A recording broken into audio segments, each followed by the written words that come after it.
Bonjour, j'espère que vous allez bien. Je suis très contente d'être parmi vous aujourd'hui. C'est la troisième année, Julie, Mélissa, il me semble, troisième année que je suis avec vous. Pas troisième année à présenter, mais c'est toujours un plaisir d'au moins entendre ce qui se raconte dans ces journées conférences-là. Je reviens sur la génération C parce que là, personne ne va m'écouter de parler de mon sujet de conversation, mon sujet de présentation, si je ne vous définis pas ce qu'est la génération C. Les dit, j'en fais pas partie. Moi, je pourrais dire, j'en fais à peu près partie. On parle de ces jeunes qui sont très numériques et qui sont branchés, donc qui sont nés sur une île qui s'appelle l'île du numérique. Les autres générations seraient des immigrants sur cette île-là, donc ils arrivent un peu plus tardivement dans leur utilisation du numérique. Alors voilà, on les appelle Génération C, non pas pour ces friots, là, c'est pas mon organisation qui a inventé ce terme-là, c'est plutôt C pour collaborer, créer et communiquer. 3 actions que ces jeunes-là posent avec les technologies comme aucune autre génération le fait avant eux. Je ne prendrai pas plus de mon temps précieux pour vous parler de cela, sinon je n'aurai pas de bonus de minutes à la fin, même si je vous ai parlé d'autres choses. Ça tombe quand même bien puisque je vais vous parler de collaboration aujourd'hui. C'était un des C de la génération C, mais ça n'empêche pas que les autres générations puissent emboîter le pas à ces pratiques-là. Je suis très contente, finalement, on en discutait tout à l'heure, on se disait, c'est moins le fun de passer en fin de journée. Hein? Au début, des fois, c'est intéressant de briser la glace. Tout ça, on enviait Liane un petit peu à la table. Finalement, je suis très contente parce qu'à peu près dans chaque présentation, vous devriez voir mes feuilles de notes, là, j'ai pris des notes, il y a des liens à faire avec à peu près ce que tout le monde a dit. Entre autres, est-ce qu'on pourrait partager ça? Est-ce qu'on pourrait avoir accès au questionnaire? Quand est-ce que les résultats vont être diffusés? Et l'idée dont je vais vous parler aujourd'hui et la plateforme dont je vais vous parler aujourd'hui, c'est de partager, c'est de collaborer, c'est de miser sur ce qui se fait ailleurs aussi pour construire et faire évoluer nos pratiques. Ce n'est pas une erreur si le mot n'est pas « évaluer » dans le titre de ma présentation, c'est bien « évoluer ». Pour moi, il y a vraiment un lien dans le fait d'évaluer nos actions dans le but de les faire évoluer. Et ça, on peut le faire individuellement. On commence à être bon, hein? J'entends des pratiques très, très intéressantes à ce sujet-là. Je pense qu'il y a un défi à le faire ensemble aussi, hein? Faire évoluer collectivement nos pratiques. Même si on n'a pas tous le même rôle professionnel, on peut voir comment ça va se décliner. Alors, mes objectifs seront de vous faire comprendre un peu la démarche qu'on met en place actuellement avec l'équipe de diététistes des producteurs laitiers du Canada. Donc, on met en place avec eux une communauté de pratique. Je vais vous définir dans quelques instants ce que c'est. Et cette communauté de pratique-là s'adresse principalement aux porteurs des activités, je dirais, d'implantation et de promotion des programmes d'éducation à la nutrition dans les écoles primaires québécoises. Mon deuxième objectif sera de vous permettre de vous familiariser avec l'approche collaborative dont je viens de vous parler et de vous parler un petit peu des avantages de cette approche-là et de collaboration virtuelle, donc notamment à des fins d'évaluation et d'amélioration continue de vos pratiques.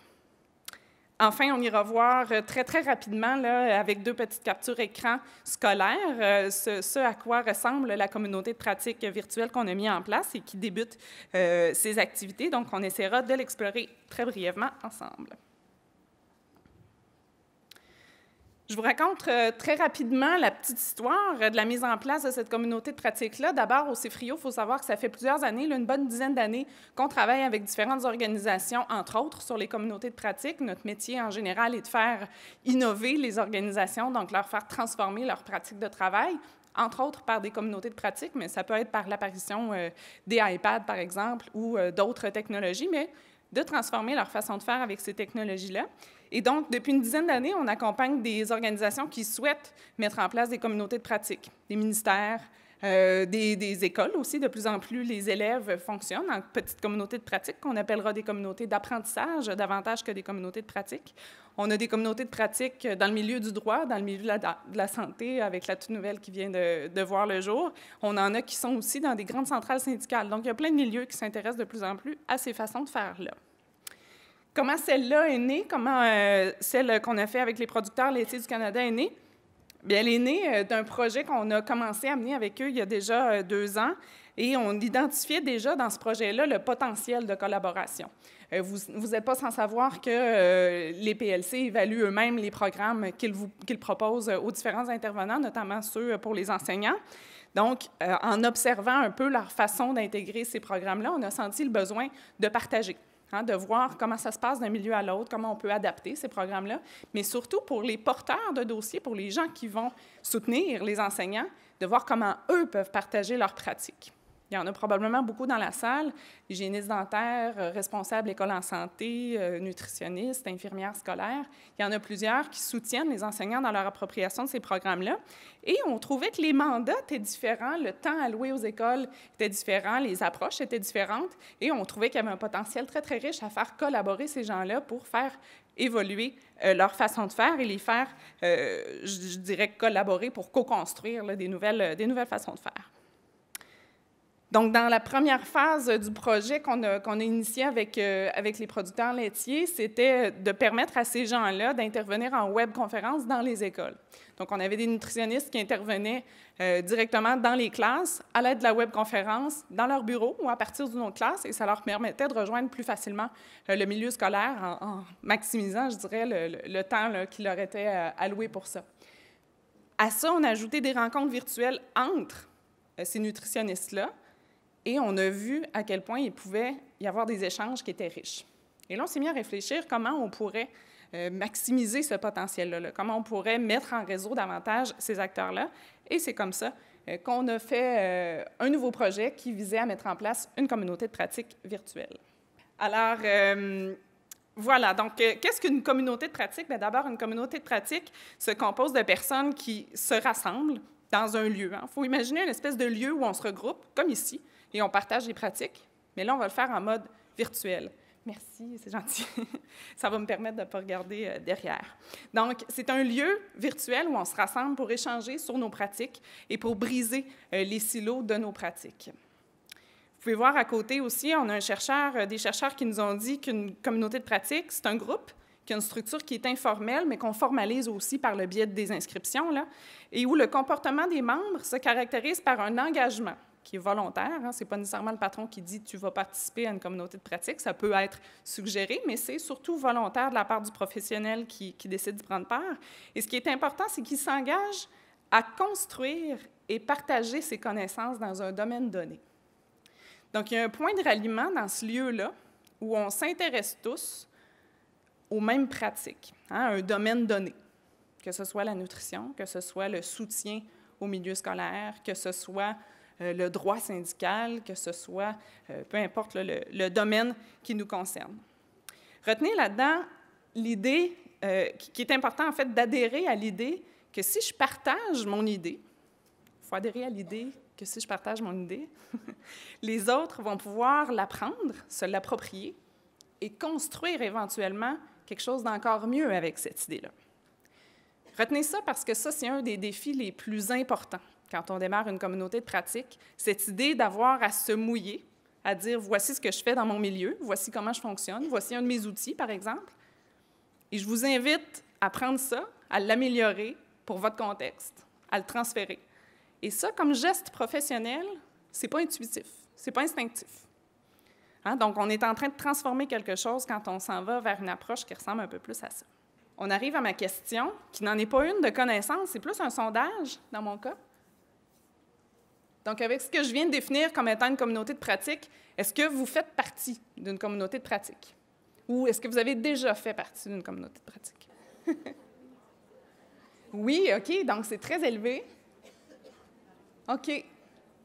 Est-ce que si je retire de ça les forums de mamans, est-ce qu'on va avoir un nombre plus restreint? Parce qu'il y a beaucoup de femmes qui participent. Si j'étais avec des hommes, je leur parlerais des forums d'informatique parce qu'il y a des communautés de pratique très, très intéressantes en informatique aussi, mais on est peut-être moins là. Donc, il y a aussi des communautés d'intérêt. Je parlais tout à l'heure des communautés qu'on a entre les élèves dans des classes. Une classe, c'est une communauté d'apprentissage parce qu'ils ne sont pas encore dans une pratique professionnelle, les élèves, mais ils sont en communauté d'apprentissage. Donc, ensemble, ils vont se réunir, si on revient à l'autre, ils vont se réunir dans la classe pour construire ensemble et partager des connaissances dans un domaine donné, que ce soit les sciences, le français, l'anglais. De plus en plus, on fonctionne comme ça dans les classes. La classe est une communauté d'apprentissage. Ils vont se donner un objet d'apprentissage et construire ensemble là-dessus. C'est ce qu'on souhaite. C'est comme ça qu'on fonctionne de plus en plus. Un forum de mamans, ce serait une communauté d'intérêt sur différentes thématiques en lien avec la maternité. Donc, ça peut être une forme de communauté de pratique. Quand on parle de communauté de pratique, c'est surtout dans le volet professionnel. Donc, on a mis en place une communauté de pratique dont l'objectif était vraiment d'offrir un espace où les acteurs clés, et je vous dirai qui sont nos acteurs clés, qui utilisent les programmes d'éducation à la nutrition de l'équipe des diététistes des producteurs laitiers du Canada dans leurs actions de sensibilisation, de promotion, d'éducation en matière de saines habitudes de vie en milieu scolaire primaire. Donc, qui sont-ils, ces gens-là? Qui sont-elles, surtout? Des nutritionnistes, des infirmières scolaires, des hygiénistes dentaires, des responsables écoles en santé, des porteurs de dossiers, qu'on appelle des champions, qui font le lien souvent entre le milieu scolaire et le milieu de la santé. Donc, ces gens-là sont réunis sur une plateforme actuellement qui leur permet de collaborer. C'est un projet qu'on a visé sur une durée de 18 mois. On a eu un bon 6 mois de préparation, de développement de la plateforme aussi, parce qu'il y a tout un volet technologique là, qui doit soutenir ça. Et on a un comité fondateur aussi d'une 12aine de membres qui nous a permis d'évaluer, entre autres, les besoins pour pouvoir mettre en place une communauté de pratique qui répond aux préoccupations des membres. Donc, on mène actuellement une première phase d'expérimentation auprès d'une trentaine à une cinquantaine de membres qui nous permettra de voir comment on peut s'ajuster. Déjà, on fait beaucoup d'apprentissage, donc ça nous permet de faire évoluer nos pratiques à nous aussi dans la façon de mettre en place cette communauté de pratique-là. Et il y a un volet plus formel d'évaluation et de transfert de connaissances qui se fait avec Comme Santé, avec Lise Renaud et Monique Caron-Bouchard qui documentent l'initiative en cours de route. Et il y aura évidemment un rapport final à la fin du projet, mais on privilégie une action où on est vraiment dans l'évaluation là, pendant la mise en œuvre. Qu'est-ce qu'on se dit sur cette communauté de pratique-là? Qu'est-ce qu'on peut aller faire là? C'est surtout de partager différents domaines d'intérêt. Donc, de l'information, évidemment, au sujet des saines habitudes de vie, des activités, d'autres contenus. Et là, souvent, le défi, c'est de passer la barrière de l'outil que j'ai développé ou l'activité que j'ai développée est propre à mon milieu. Oui, est adapté à votre milieu. Mais des fois, ça peut être réutilisé, réadapté, remodelé pour un autre milieu et on ne repart pas de zéro. Vous allez voir, tout à l'heure, je vais vous parler du syndrome de réinvention de la roue. Là. Parfois, on a fait quelque chose qui fonctionne très, très bien dans un milieu et au lieu de le reprendre parce qu'on ne sait pas que ça existe, on repart de zéro. En termes de productivité, ce n'est peut-être pas la meilleure des choses. On va partager des pratiques aussi, donc dans le soutien des écoles et la définition du rôle aussi des différents acteurs. Hein. Je vous disais tout à l'heure, tout le monde n'a pas le même mandat, le même temps alloué aux écoles, la même pratique professionnelle, le même ordre professionnel. Donc, l'idée, c'est de partager aussi les différentes façons de faire. Donc, l'accompagnement aussi des milieux, donc c'est un autre thème qui peut faire l'objet de la communauté de pratique. De même que la participation des familles et de la communauté. C'est toujours un défi, faire participer les parents. Donc, comment on va aller les chercher, ce genre de pratiques-là. Donc, les réflexions sur les actions, c'est le thème là, que je vois comme étant privilégié, que je vois comme étant le plus important. C'est ce que j'entends beaucoup des présentations tout au long de la journée. Hein. On le fait tous individuellement, on en fait tous l'évaluation de différentes manières, mais souvent, cette réflexion-là sur l'action, elle reste soit personnelle à nous, soit au sein de notre organisation ou dans un petit réseau qui est le nôtre. C'est très rare que ça explose et qu'on voit, ça prendre l'expansion pour être réutilisé par la suite. Alors que quand on utilise une plateforme, on pourrait, par exemple, les pratiques qu'on apprend aujourd'hui, les choses qu'on retient d'aujourd'hui, on pourrait aller déposer ça en ligne, sur un wiki, par exemple. Moi, je déposerais mes notes. Quelqu'un pourrait compléter, dire « Oui, mais il y avait aussi tel élément qui est intéressant, il y avait aussi telle chose qui a été dite », et on pourrait construire ensemble une espèce de résumé de la journée. À 220 personnes, c'est un peu difficile, plus les gens de Québec, c'est un bon défi. Mais quand on est un petit noyau d'une trentaine, cinquantaine de personnes, on a toujours quelques leaders ou quelques personnes qui, pour un événement donné, peuvent prendre ce rôle-là. Évidemment, on peut aussi partager des références, là, des liens, des outils, des résultats de recherche par le biais de bibliothèques de données. Maintenant, le lien avec l'évaluation. Les approches collaboratives sont nées à la suite de 4 maladies, ça tombe bien, je suis dans le milieu de la santé aujourd'hui, donc 4 drôles de maladies qu'on voyait naître dans les organisations. Donc, c'est vrai à petite échelle dans une organisation, mais c'est vrai aussi dans un plus grand système, comme celui de l'éducation, celui de la santé, par exemple. Imaginez-vous là, que ça peut toucher ça aussi. L'amnésie organisationnelle, bien, ça le dit de soi, hein, on veut collaborer parce qu'il y a une perte de mémoire dans les organisations. Et si on regarde, on parlait des générations tout à l'heure, si on regarde le roulement de personnel qui est en train de se faire actuellement, bien, avec les départs à la retraite, il y a une information, il y a une connaissance, une compétence qui parfois se perd. Donc, l'organisation perd un petit peu la mémoire au fur et à mesure que le personnel s'en va. C'est un des facteurs. Le syndrome de la roue réinventée, on évalue, on met en œuvre, on fait des projets qui sont souvent très porteurs, on les évalue, mais souvent, on ne réinvestit pas nécessairement ces apprentissages-là dans nos projets futurs. Alors, imaginez comment ce n'est pas réinvesti dans d'autres organisations. Donc, le syndrome de la roue réinventée, c'est qu'on ne repart pas nécessairement d'un niveau plus avancé, on repart souvent proche du point de départ. L'autisme organisationnel, une autre drôle de maladie, c'est l'organisation qui est un peu fermée sur elle-même, qui est un peu coupée du monde, qui ne sait pas trop ce qui se fait ailleurs, qui est un petit peu plus coupée du reste. Et l'infobésité, bien, ce n'est pas la surcharge pondérale, c'est la surcharge informationnelle dans ce cas-ci. Donc, on a beaucoup d'informations. Comment on l'organise, comment on la gère, comment on se l'approprie et surtout comment on l'utilise. Souvent, on perd ça de vue là, quand on est submergé d'informations. Pensez juste à la consultation de sites Web. Vous suivez probablement beaucoup de blogs de sites Web où vous avez de l'information en nutrition, par exemple. Qu'est-ce qu'on fait avec toute cette information-là quand on ne l'organise pas? Elle est toute là, mais dans notre organisation, elle pourrait être réutilisée de manière très riche. À ça, un des chercheurs avec qui on travaille beaucoup, M. Jacob, dit il y a un remède, c'est la gestion des connaissances. Et dans la gestion des connaissances, il y a entre autres les communautés de pratique. Donc, je vous l'ai défini ce que c'est tout à l'heure, une communauté de pratique. L'idée, c'est que les gens partagent leurs problèmes, leurs expériences et ils apprennent les uns des autres. Quel lien il y a avec la collaboration, l'implantation et l'évaluation? Bien, l'implantation des programmes, elle doit être soutenue par des acteurs qui sont concertés. On le disait en début de journée, on doit partager, on doit le faire ensemble, on doit avoir une vision qui est commune et un discours qui est cohérent. Vous le savez, quand on intervient dans les écoles, il faut s'assurer qu'on a un message qui est unifié. Sinon, si je vais une semaine et qu'un autre intervenant y va la semaine d'après, qu'on ne dit pas la même chose, nos interventions, quand on les évalue, on n'a pas vraiment eu d'impact positif à ce moment-là. L'implantation de programmes doit aussi refléter la diversité des contextes d'implantation. Quand je vous disais adapter des activités, les reprendre, construire sur ce qui a été fait avant, c'est un autre des éléments que nous permet la collaboration. L'évaluation doit tirer profit de la réflexion sur l'action, donc d'avoir une pratique réflexive, et elle doit être itérative, donc de faire des allers-retours entre ce à quoi je réfléchis et le valider dans la pratique aussi. Donc, pas juste en fin de parcours, à la toute fin d'une mise en œuvre, d'une implantation. Je vais passer rapidement sur les objectifs spécifiques. Donc, l'idée, c'est vraiment de favoriser le réseautage, les échanges, le partage, la valorisation des pratiques gagnantes aussi, mais des pratiques moins gagnantes. On apprend beaucoup de nos échecs, des fois de nos erreurs. Donc, ça demande un défi de plus, là, de se mouiller et de dire, bien, j'ai pas réussi. Est-ce que quelqu'un a une idée sur comment j'aurais pu mieux faire? Faut un peu être transparent là-dessus et ça demande, je vous dirais, une bonne confiance dans l'adhésion à la communauté de pratique. C'est aussi un moyen, la communauté de pratique, d'inspirer les membres de l'équipe des PLC dans la conception et la mise en œuvre de leur programme parce que c'est un retour sur ce qu'ils proposent. Alors, ça donne des bons repères et c'est un moyen de diffuser des initiatives également. Rapidement, je vous montre de quoi ça a l'air. C'est assez simple.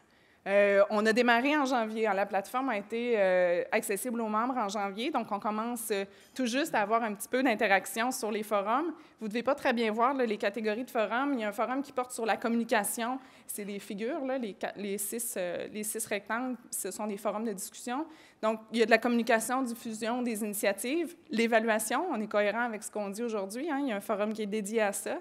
De l'interprétation, de l'implantation. Oui, implantation des initiatives. On parle aussi des programmes des PLC. Donc, il y a différentes sections où les gens peuvent aller échanger. Il y a un calendrier également. Il y a différentes fonctionnalités, bibliothèque de documents.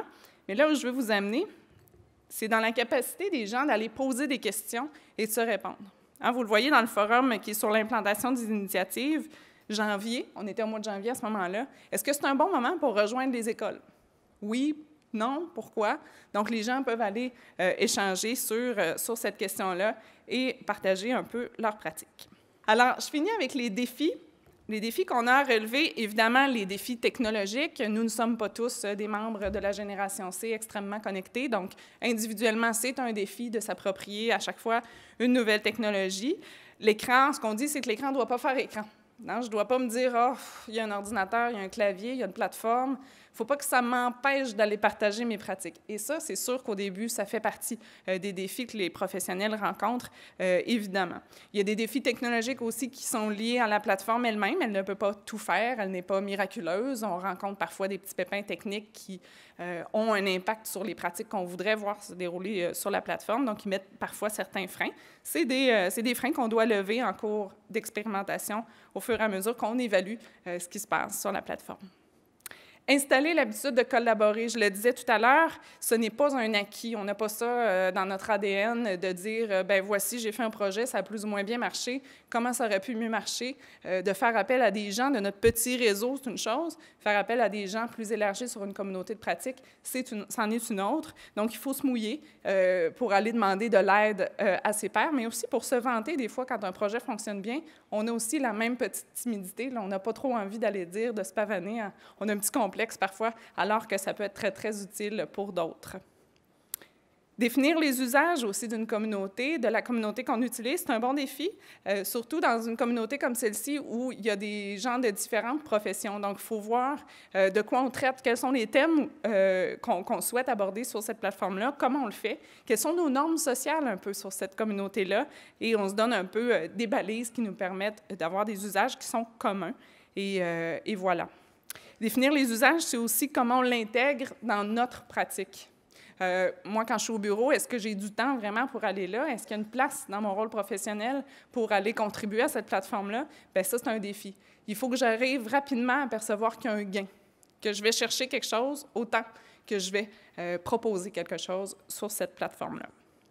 Je m'arrête ici. De toute façon, on a quelques temps pour les questions. J'ai dépassé beaucoup. La lumière clignote, c'est terrible. Et de toute façon, on pourra poursuivre les échanges soit de vive voix, soit sur la communauté elle-même. Merci.